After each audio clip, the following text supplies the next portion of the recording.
Good morning students, मैं सुरेश योगी, teacher science, बूढ़ा education hub के ऑनलाइन साइंस क्लासेस में आपका स्वागत है। बेटा हम पढ़ रहे हैं चैप्टर नंबर 5 अम्ल, क्षारक और लवण, जिसमें आज हमारा टॉपिक है वो है सूचक। क्या है बेटा? सूचक है कि सूचक क्या होते हैं, सूचक किन्हें कहते हैं, इनका क्या उपयोग है। तो बेटा इसकी डेफिनेशन है कि पदार्थों को चखे या छुए बिना, पदार्थों को चखे या छुए बिना पदार्थ अम्लीय है अथवा क्षारकीय। पदार्थ अम्लीय है अथवा क्षारकीय। इसका परीक्षण करने के लिए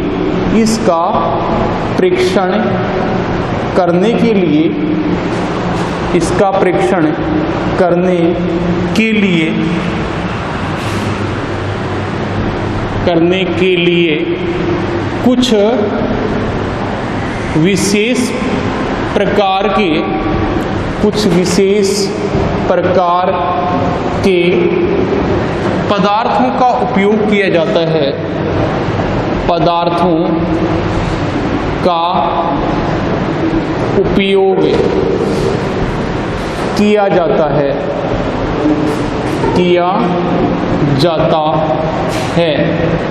जिन्हें सूचक कहते हैं। बेटा ये सूचक की परिभाषा है कि बेटा हम सभी पदार्थों को चख भी नहीं सकते हैं और सभी पदार्थों को छू भी नहीं सकते हैं। तो पदार्थों को चखे या छुए बिना पदार्थ अम्लीय है अथवा क्षारकीय, पदार्थ एसिडिक है या बेसिक, इसका परीक्षण करने के लिए, इसका टेस्ट करने के लिए कुछ विशेष प्रकार के पदार्थों का उपयोग किया जाता है जिन्हें सूचक कहते हैं। ठीक है। सूचक अपना रंग परिवर्तित करके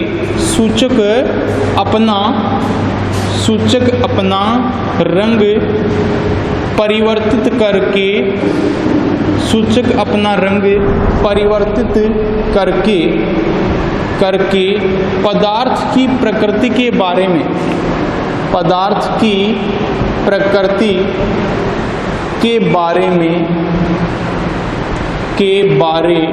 में बताते हैं। सूचक हैं वो अपना रंग परिवर्तित करके पदार्थ की प्रकृति के बारे में बताते हैं। ठीक है। अब बेटा सूचक के प्रकार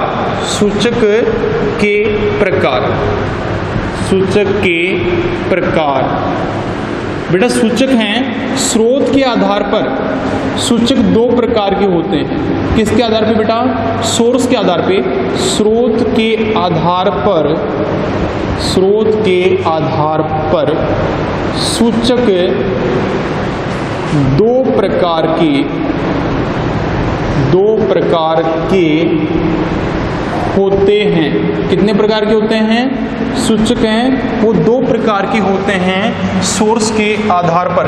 एक होते हैं बेटा प्राकृतिक सूचक, फर्स्ट लिखेंगे प्राकृतिक सूचक,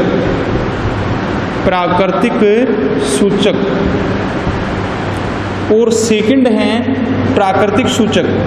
प्राकृतिक सूचक के बेटा उदाहरण हैं, एक मिनट पहले प्राकृतिक सूचक है और सेकंड लिख देंगे यहाँ पे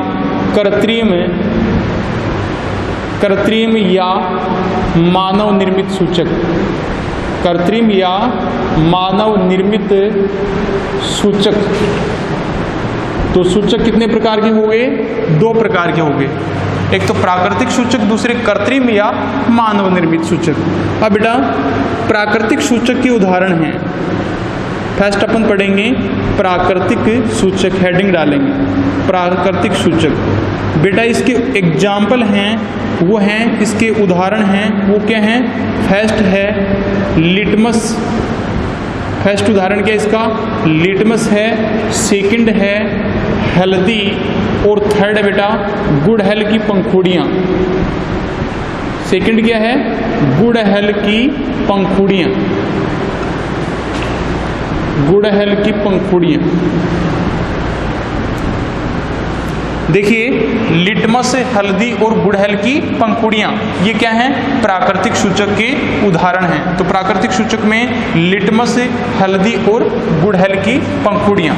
अब इसमें फर्स्ट हेडिंग डालेंगे आप लिटमस, फर्स्ट हेडिंग क्या डालेंगे, लिटमस। इसमें लिखेंगे कि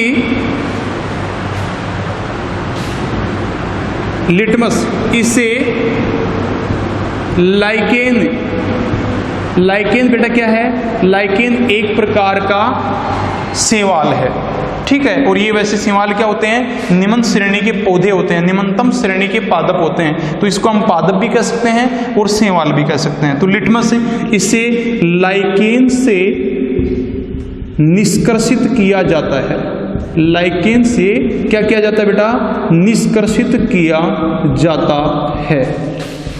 इसे लिटमस को क्या लिखेंगे, इसे लाइकेन से निष्कर्षित किया जाता है। इसका रंग, इसका रंग कैसा होता है, इसका रंग नील सोन होता है। इसका जो कलर है वो कैसा होता है, नील सोन होता है। इसका रंग नील सोन होता है। यह विलयन तथा कागज की पट्टियों के रूप में उपलब्ध होता है। यह विलयन तथा कागज की पट्टियों के रूप में उपलब्ध होता है, जिन्हें लिटमस पत्र कहते हैं। किनको कहते हैं बेटा, इन कागज की पट्टियों को। यह कागज तथा यह विलयन तथा कागज की पट्टियों के रूप में उपलब्ध होता है। तो कागज की पट्टियों को क्या कहते हैं, लिटमस पत्र। तो जिन्हें लिटमस पत्र कहते हैं, जिन्हें लिटमस पत्र कहते हैं। लिटमस पत्र दो प्रकार के होते हैं। लिटमस पत्र दो प्रकार के होते हैं। कितने प्रकार के होते हैं, दो प्रकार के होते हैं, दो प्रकार के होते हैं। फर्स्ट है बेटा लाल लिटमस पत्र और सेकंड है नीला लिटमस पत्र। लाल लिटमस पत्र और सेकंड है नीला लिटमस पत्र। नीला लिटमस पत्र। अब हेडिंग डालेंगे कि लिटमस का अम्ल क्षारक पर प्रभाव। लिटमस का अम्ल व क्षारक पर प्रभाव, क्षारक पर प्रभाव। तो इसमें लिखेंगे कि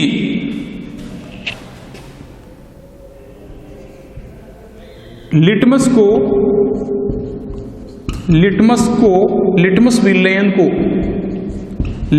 विलयन को अम्लीय द्रव्य में डालने पर, अम्लीय द्रव्य में डालने पर उसका रंग लाल हो जाता है, लाल हो जाता है तथा क्षारकीय द्रव्य में डालने पर, तथा क्षारकीय द्रव्य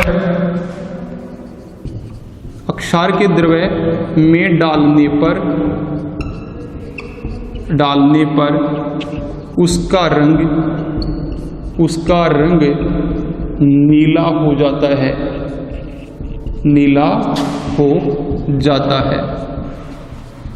तो यहाँ पे क्या है स्टूडेंट्स कि जो लिटमस विलेन है इसका रंग तो क्या होता है, इसका रंग नील सोन होता है। लेकिन जब इसको हम अम्लीय द्रव्य में डालते हैं, जैसे इसको हम नींबू के रस में डालते हैं, तो इसका रंग कैसा हो जाता है, लाल हो जाता है। तथा इसको हम अक्षारकीय द्रव्य में डालते हैं, जैसे चूने के पानी में डालेंगे तो इसका रंग क्या हो जाएगा, नीला हो जाता है। तो इस प्रकार जो लिटमस विलेन है वो क्या करता है, अपना रंग परिवर्तित करके हमें पदार्थ की प्रकृति के बारे में बताता है।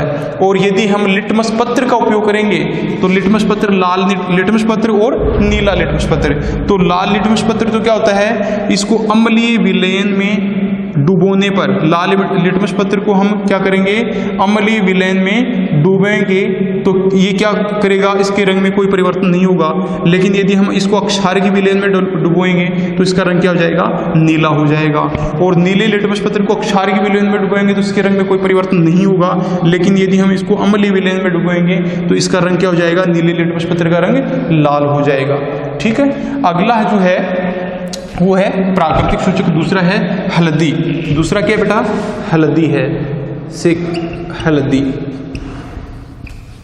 तो हल्दी का जो, इसको हम सूचक के रूप में उपयोग करने के लिए क्या करते हैं बेटा, कि हल्दी का पाउडर लेते हैं, थोड़ा सा हल्दी का पाउडर लेते हैं। एक कटोरी में मान लो हमने क्या किया, हल्दी का पाउडर लिया, इस पाउडर में हम थोड़ा पानी मिलाते हैं। क्या करते हैं, पानी मिलाते हैं। पानी मिलाएंगे तो इसका क्या हो जाएगा, पेस्ट बन जाएगा। हल्दी का क्या हो बन जाएगा, हल्दी का पेस्ट बन जाता है। इस पेस्ट को बेटा हम क्या करते हैं, एक कागज के ऊपर इस पेस्ट का लेपन करते हैं। किसके ऊपर, ये जैसे कागज है, इस कागज के ऊपर हम हल्दी के पेस्ट का क्या करेंगे, लेपन करेंगे।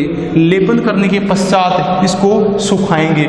जब ये कागज सूख जाता है तो इस कागज की क्या कर लेंगे बेटा, पट्टियां काट लेंगे, छोटी छोटी पट्टियां काट लेते हैं। अब ये पट्टियां क्या कहलाएंगी बेटा, हल्दी पत्र बोलेंगे। अब इन पट्टियों को क्या बोलेंगे, हल्दी पत्र बोलेंगे। अब ये हल्दी पत्र है, इस हल्दी पत्र को हम अम्लीय और अक्षारकी विलयन में डुबोएंगे तो हम देखेंगे कि अम्लीय विलयन के रंग में, अम्लीय विलयन में डुबोने पर इनके रंग में कोई परिवर्तन नहीं होता है। लेकिन हल्दी पत्र को अक्षारकी विलयन में डुबोते हैं या अक्षारकी इनके ऊपर बूंद डालते हैं तो हल्दी पत्र का रंग कैसा हो जाता है, लाल हो जाता है, जो पदार्थ की अक्षारकी प्रकृति को दर्शाता है। तो बेटा जो हल्दी सूचक है, हल्दी जो सूचक है वो अक्षारकी पदार्थों में लाल रंग देता है। हल्दी जो सूचक है वो क्या करता है, अक्षारकी पदार्थों में लाल रंग देता है। तो लिखेंगे हल्दी, यह सूचक क्षारकीय पदार्थों में, क्षारकीय पदार्थों में लाल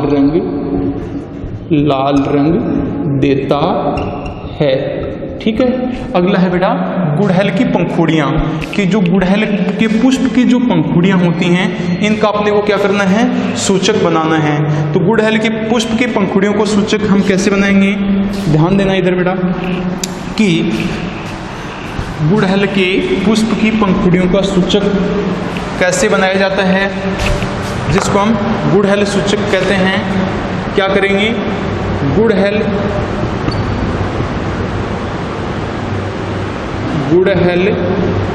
की पंखुड़ियाँ, गुड़हल की पंखुड़ियाँ, ठीक है, ये अपना तीसरा सूचक है। बेटा पुष्प की जो पंखुड़ी होती है, पुष्प की पंखुड़ी या दल, हम क्या करेंगे, गुड़हल के पुष्प की पंखुड़ियाँ या दल लेंगे, ठीक है, और उनको एक बीकर के अंदर उनको डाल देंगे। बीकर में ये गुड़हल के पुष्प की क्या हैं, पंखुड़ियाँ हैं, इनको हमने डाल दिया और इसको बीकर को आधा पानी से भर देंगे, आधा पानी से भर देंगे। अब इसको पानी को क्या करेंगे बेटा, गर्म करेंगे। और इस पानी को हम तब तक गर्म करेंगे जब तक इस पानी का रंग हल्का गुलाबी नहीं हो जाता है। जब तक इस पानी का रंग कैसा नहीं हो जाता है, हल्का गुलाबी, तब तक हम इसको क्या करेंगे, गर्म करेंगे। क्यों पानी का रंग हल्का गुलाबी क्यों होता है, क्योंकि गुड़हल के पुष्प की पंखुड़ी में जो रंग है, जो पिगमेंट है, वो पिगमेंट किस में आ जाता है, पानी के अंदर आ जाता है। जब इसका रंग हल्का गुलाबी हो जाता है तो इस पानी को हम क्या करते हैं, एक प्रखनली में लेते हैं। क्या करते हैं, एक प्रखनली में लेते हैं, ठीक है। ये क्या है बेटा, गुड़हल के पुष्प का सूचक है, गुड़हल के पुष्प का सूचक है। अब इस सूचक को हम दो अन्य प्रखनलियों में लेते हैं। किस में लेते हैं, दो अलग अलग प्रखनलियों में लेते हैं सूचक को, ठीक है ना। एक इस प्रखनली में और दूसरा इस प्रखनली में, ठीक है। दो अलग अलग प्रखनलियों में इस सूचक को थोड़ा थोड़ा लेते हैं। ये जो गुड़हल सूचक है इसको क्या करेंगे, इस प्रखंडली में भी डालेंगे और इस प्रखंडली में भी डालेंगे, थोड़ा थोड़ा डाल दिया। ठीक है, ठीक है ना बेटा। अब हम क्या करते हैं कि इसका रंग कैसा होता है, हल्का गुलाबी होता है। इसका जो गुड़हल सूचक का रंग कैसा है, हल्का गुलाबी, हल्का गुलाबी है। हाँ, ध्यान देना, पहले नहीं डालना अपने को, पहले इसमें क्या करेंगे, थोड़ा अम्ल लेंगे। एक प्रखंडली में तो अम्ल लेंगे, एक में क्षारक लेंगे। मान लो ये ए प्रखंडली है, ये बी है और ये सी है। इसमें हमने क्या किया, इसमें तो क्षारक ले लिया थोड़ा सा, इसमें अम्ल ले लिया। मान लो इसमें चूने का पानी है और इसमें नींबू का रस है। ठीक है, इसमें नींबू का रस हो सकता है, या तंदु सल्फ्यूरिक अम्ल भी हो सकता है, या हाइड्रोक्लोरिक अम्ल हो सकता है, और इसमें कैल्शियम हाइड्रोक्साइड हो सकता है, मैग्नीशियम हाइड्रोक्साइड हो सकता है, सोडियम हाइड्रोक्साइड हो सकता है। ठीक है, मान लें कि इसमें अपने पास इसमें क्या है, अक्षारक के रूप में NaOH है और इसमें अम्ल के रूप में क्या है, HCl है। ठीक है, हाइड्रोक्लोरिक अम्ल है। अब इस सूचक की थोड़ी सी मात्रा इस प्रखंडली ए में डालेंगे और इसके रंग में होने वाले परिवर्तन को देखेंगे। तो हम देखेंगे कि इसका पहले HCl का रंग कैसा होता है, यह रंगहीन होता है। लेकिन जैसे ही हम इसमें क्या करेंगे, इस गुड़हल सूचक को डालेंगे तो इस HCl का जो रंग कैसा हो जाता है, इसका रंग गहरा गुलाबी हो जाता है। कैसा हो जाता है, गहरा गुलाबी हो जाता है। और इस NaOH का पहले रंग क्या है, रंगहीन है। NaOH भी, इसका भी कोई रंग नहीं है। लेकिन जैसे हम इसमें गुड़हल सूचक डालेंगे तो इसका रंग कैसा हो जाता है, हरा हो जाता है। कैसा हो जाता है, हरा। विलयन का रंग कैसा हो जाता है, हरा हो जाता है। और इसका रंग कैसा हो जाता है, गहरा गुलाबी हो जाता है। क्या हो जाता है बेटा, गहरा गुलाबी, गहरा गुलाबी। तो यहाँ पे इससे यह निष्कर्ष निकलता है कि जो गुड़हल सूचक है, जो गुड़हल सूचक है वो अम्लीय विलयन में या अम्लीय द्रव्य में गहरा गुलाबी रंग देता है और अक्षारकीय विलयन में या अक्षारकीय द्रव्य में हरा रंग देता है। तो इस प्रकार हम गुड़हल सूचक से अम्ल और क्षारक की पहचान कर सकते हैं। Okay, thank you.